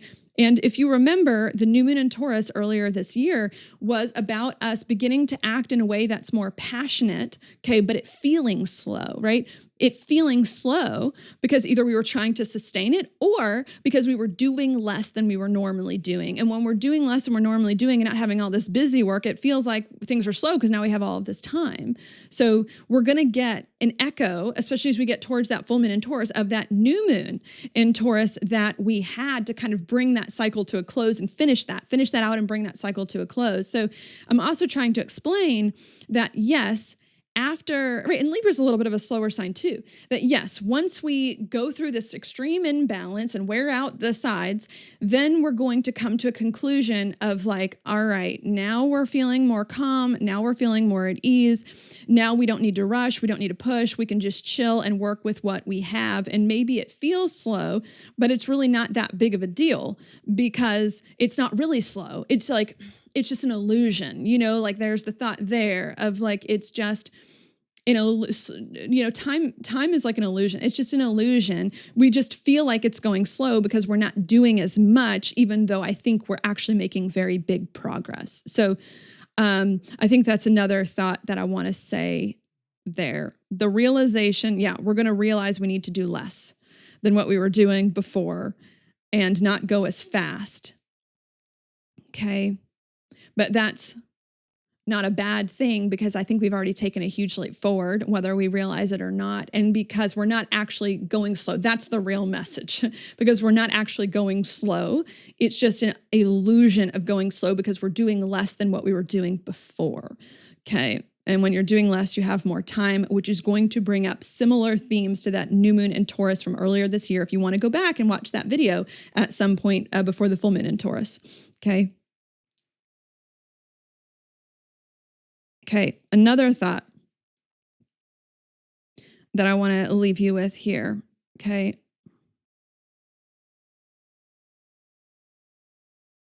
Yeah. Right. Yeah, sure. Maybe another thing. Yeah. And if you don't get that realization naturally, which I think you will, that you're eventually going to have to get the realization, right? If you don't get that realization naturally, you're eventually going to have to get it once Mercury goes retrograde. Because once Mercury goes retrograde, it's going to make you realize that you just don't have the capacity to do more things that you feel right now. And that because it's so different, and that you need to give yourself a little bit of a break before pursuing other things. Okay. Another point that I want to note as well, there might be some of you who are like, well, I haven't done anything. I didn't take any leap of faith the past few weeks or months or whatever. I don't feel like anything's changed in my life to honor my emotions. Then I'll give you some advice. And the advice for you is to, well, do stuff. If you haven't taken any leap of faith, right. Maybe I'll say this. The advice I've given so far is for people who have taken a leap of faith. It's for people who have started to honor their emotions. Okay. But if you haven't done that yet, well, then do it. Take 1 or 2 big leaps of faith to honor your emotions. Still do that. And then once you finally do that, once you finally take those leaps of faith and honor your emotions, then you're going to get in tune with this horoscope here. So, right? This is for those who've already taken the leap of faith and acted big on your emotions. If you haven't, do it now. Do it now. This is also what the end of the astrological year is about, starting at Libra season. It's about finishing things you did not do earlier, that you needed to do earlier. And it's given you that space to go back and to be like, well, did you do what you're supposed to do? Okay, well, then do it now. Do it now. If you haven't taken the leap of faith, you got more time to do it. Do it. And then once you've done it, you'll get here, okay? Now, if there's some of you that's like, if there are some of you who are like, I would like to take a leap of faith, but I just don't have any idea of what that possibly would be right now, then I'll give you a few different thoughts. If you're in that camp, well, then part of my thoughts are that, maybe you're not in touch with your emotions as much as you think you are. Because if you're really honoring your emotions, you should have some ideas of what to do. And you should start to feel really strongly that those things are really going to help you improve your lives for the better. So if that's you, you might not be in touch with your emotions. And the first thing that you need to do is to spend time figuring out what your emotions are telling you, whatever that is, whatever makes you feel something emotionally. You need to engage in things that make you feel things emotionally, especially in a healthy way. Is that art? Is it cooking? Is it dancing? Is it, playing basketball? Like whatever it is, that's your number one job now, is that you need to figure out what that is, because that's going to give you the answers you need. Okay. And while you're waiting, maybe I'll say that, right? That's what you need to do. And to focus on honoring more and more of your emotions, because I think that's the main thing, because that's going to get you to where you need to be. So if you don't have any clarity on what to do to honor your emotions or any leap of faith, just start by doing tiny things that will get you in your feelings, because that's going to give you the answers that you need. And it's eventually going to get you here. Okay. Because the more you honor your emotions, the more clarity you're going to get about what leap of faith to eventually take. Okay. Anything else? Okay. I'm just looking at my notes here. Yeah. Okay.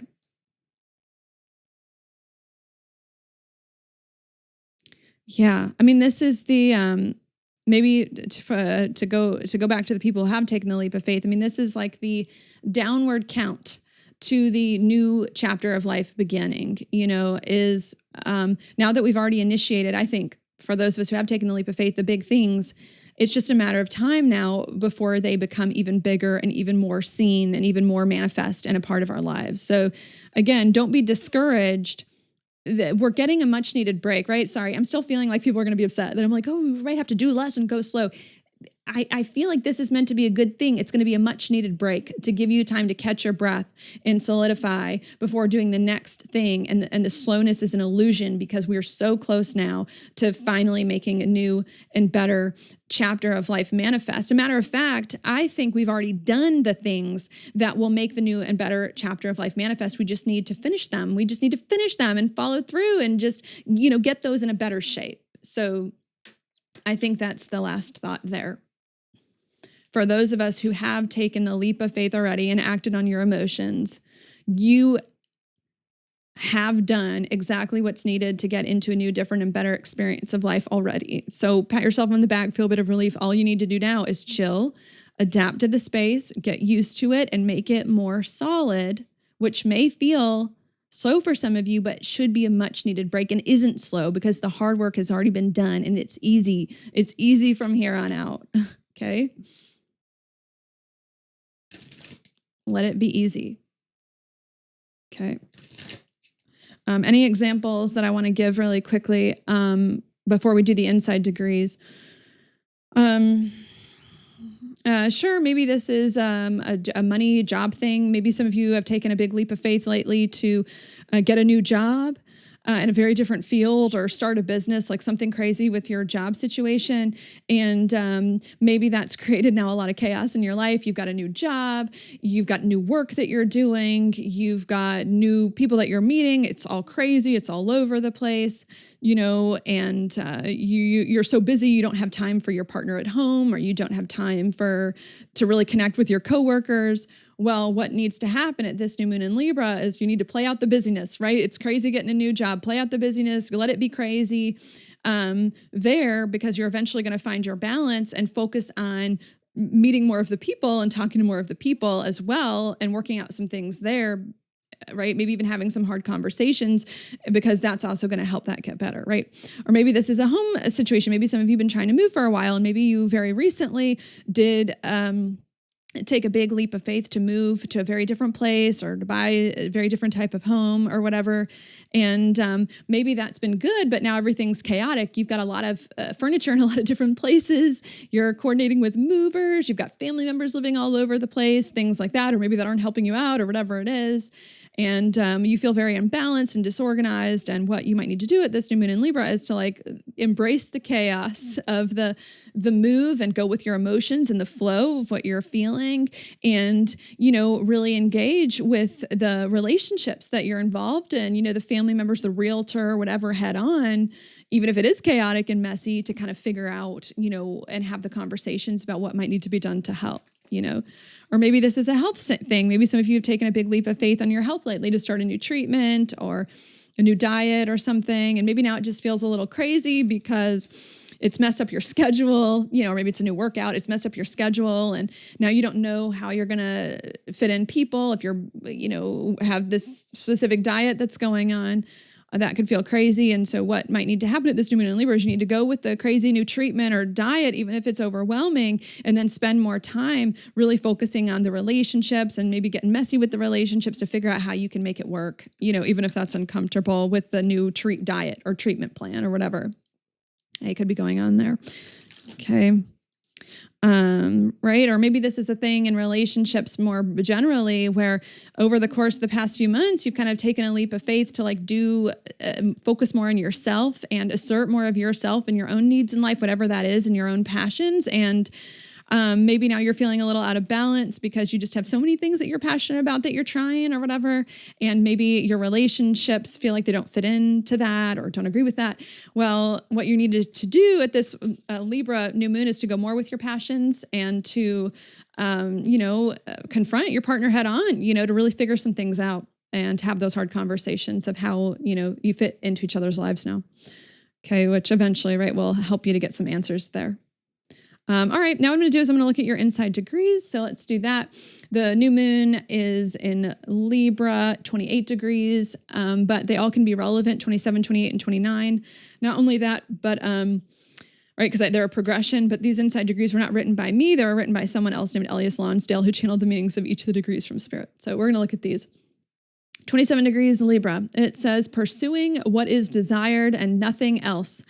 Probing, waiting, stalking, strategically watching for openings, one-pointedly intent upon grabbing and holding what you lost somewhere and must find again. Okay, I definitely don't necessarily get like a balanced vibe from this degree. It says pursuing what is desired and nothing else. That to me is kind of imbalanced, all right? Soul focus. And I think that is what we have at this new moon in Libra, is a soul focus on honoring our emotions and following that and doing what our emotions are telling us, because I think we lost them. I think we lost that somewhere along the line and are trying to find it again. Okay, it says going for reminders, facsimiles, totems, hungry for proof that it is there, that it is possible, alone forever. You are deeply seeking the other side of yourself, the inner partner, the true motivating spark, right? That's what we're doing. Our emotions are the other side of ourself, the inner partner, the true motivating spark, the thing that's been missing, okay? So this to me indicates going all in on these emotions, trying to find that side of ourselves and really cultivate it. Here we go. You've gotten lost in the dark, identified with the one who needs and lacks, the one who has broken fragments and experiences. So this to me is starting to contribute to the imbalances, right? I think the imbalance is really because we feel like the other side of ourselves, our emotions, have been neglected for so long, right? Once we start to honor our emotions, they're going to be fine. They're going to balance out. Okay, so there's that. But you are hot on the track of any signs that your love essence can be found in another, in a situation, or within yourself. You search everywhere and come up empty. The one inside will be there when the outer versions cannot sate your hunger. And as a last resort, you feel into your own solitary space is willing to meet whoever is there and love them with all your heart. Okay.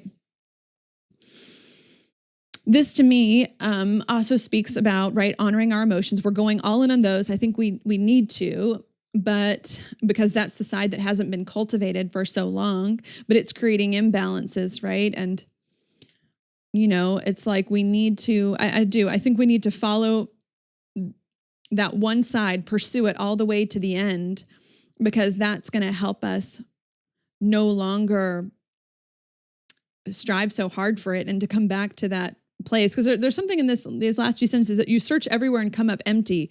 The one inside will be there. I think we're trying so hard to honor our emotions instead of just realizing that like we're already doing it. Like it's already happening, or it's here now. Like we're already doing it. There's no need to try, and there's no need to be scared that it's going to be taken away from you. Honor you're honoring your emotions. It's not going to be taken away from you. It's going to work. I think we need to trust that, and I think that's trying to emerge from within ourselves. Okay, not only that, but there's something here about relationships too. It's like searching. You're hot in the track. Trying to find yourself in another. Trying to find yourself in another, and realizing that like no one outside of yourself can sate your hunger. So there's also something here at this new moon in Libra where we're trying to learn to assert ourselves in relationships and to not feel the need for relationships to always be the same as us or complete us, and to stand in our own power surrounding that there as well. Okay. All right, let's move on. Libra 28, it says different and the same, distinguished by vertical composure, yet intended to stay down under, a special destiny, task, a mission, and assignment, taught to blend in and become each world passed through, yet remaining incorrigibly other, excellent at taking up required roles and ways of life and finding the best in them. You have a remarkable social gift for making the world a better place. Yeah, I feel like Libra sometimes can be like a little bit of a shapeshifter, a little,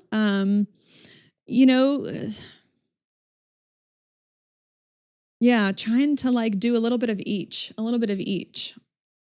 And maybe this is saying the shape shifting towards, right, the required role and way of life and finding the best in them. I think that's the emotions, Yeah. You have a remarkable social gift for making the world a better place. Endowed with higher characteristics and heavenly nature, you are sublime, yet shrugging self off, no big deal. The wonders of anonymity, so many changes to move through, rippling waves of time, standing far above, dispassionately, I shall do what is rightful. The singular voice of the highest ethic, pure and essentialized. Oh, I do like that. And I like this too, a single white swan swimming through gray mist. I have to say, I think that this degree is mentioning that, right, we gotta, I just feel it. We gotta take up the role of the emotions, right? And that's going to help us, right? That's our special mission. Our special destiny mission is to take up the role of our emotions. And I think that's then gonna help us to kind of transform into, a more pure version of that or a more balanced version of that. Yeah. With a more strong inner conviction, with the I shall do what is rightful. Yeah. All right, then we'll look at Libra 29. It says, instinctively drawn to be where everything is happening in order to give and receive invaluable energies, feelings, and messages. The outstanding destiny of one who contacts the source of greater cycles and movements. You have your finger on the pulse of epical change. Offering freely what you've gathered along your journey and equally welcoming lavish gifts from others. The budding impulses towards the new kind of community, towards sisterhood and brotherhood unlimited. Sparkling awareness of the cutting edge of evolution and of being somebody on the spot. The convergence of worlds to open a space for the radical unknown to come through, to heal and transform and make a huge difference. So this to me indicates, that we are on the cusp of a big change in our lives. And I think we're in the middle of it. I think we're coming into... Yeah, I do. I think we're in the middle. I think we've been trying for so long to change our lives to be new, different, and better. And I think it's here. The change is here. Maybe it's not looking the way you thought it would look, but I think the change is now here to get to this new, different, and better place. Maybe we don't see it yet. Maybe it hasn't fully revealed itself yet, but it will reveal itself by March of next year. And we don't need to do a lot of effort in order to make that happen. Okay. We don't. It's just going to happen on its own because the work has most of it has been done in order to get there, even though we may need to adjust and solidify it a little bit. Okay. And I think that these degrees to me just confirm, just confirm a lot of that just honoring our emotions is going to be kind of what's needed to help us kind of rebalance and find some sort of inner sense of strength and calm and conviction that we are moving forward, and maybe that's another insight that we're going to get, right? I mentioned that towards the end of this new moon in Libra, we're going to get a bunch of insights, but maybe one of the insights that we're going to get is that we really are moving into a new experience. We're going to start to see it and we're going to start to feel it, and it's going to become more known. And instead of just something out there that maybe we're sensing, we're really going to begin to see it and believe it. Especially, as more time goes on, Mercury finishes retrograde, towards the end of this year. Okay, now I'm going to go ahead and pull your card, but I dropped it on the floor, so I'm going to get it now. Okay, here we are. It's the Four of Wands. It's the Four of Wands upright. It was on the floor reversed, but I only use this deck upright. And we've got the moon upright at the bottom of the deck. Okay. How do I feel about this? I mean, I think these are meant to be a good thing. I think we have reached a significant moment. Whether you feel it or not, right? It's, we've got the moon. The moon is a subconscious. I think a lot of you don't see it yet. I think a lot of you don't see yet just how far you've come and just how much you've already done, to get to a new, different, and better experience. I think some of you aren't seeing it. But the work has already been done, the majority of it. Now it's just the time to kind of wait for things to reveal itself after we go through all this mess, wait for it to reveal itself and to get used to it and to just tie up a few loose ends, And I think that's the message. I think maybe another message too is like, stop being so hard on yourself. Like that's also a big thing with the North Node in Pisces is like, stop being so hard on yourself. You've come, a longer way than you can see. You've been maybe more successful than you can see. And, celebrate. Maybe there's some little celebration that some of you might need to do. Maybe that's what your emotions need is some kind of like celebration moment to help you just feel a good feeling about what you've done as well. So I think that those are my thoughts. You've come a lot further than you can see right now, or than a lot of you think you've come. And you need to realize that and be proud of yourself and maybe like treat yourself or celebrate or do something to kind of put you like more at ease and to help you feel more that way, and the hardest part is over. I think that the hardest part has now been done, and all that's left is to enjoy it and work out some little things. And that's it. I think that's all I'm going to say there. Thank you so much for hanging in there with me. I hope that was helpful for you. If you like this video, like it, share it with your friends, subscribe to my channel, and stay in tune 2 weeks from now for that next video on the full moon in Taurus.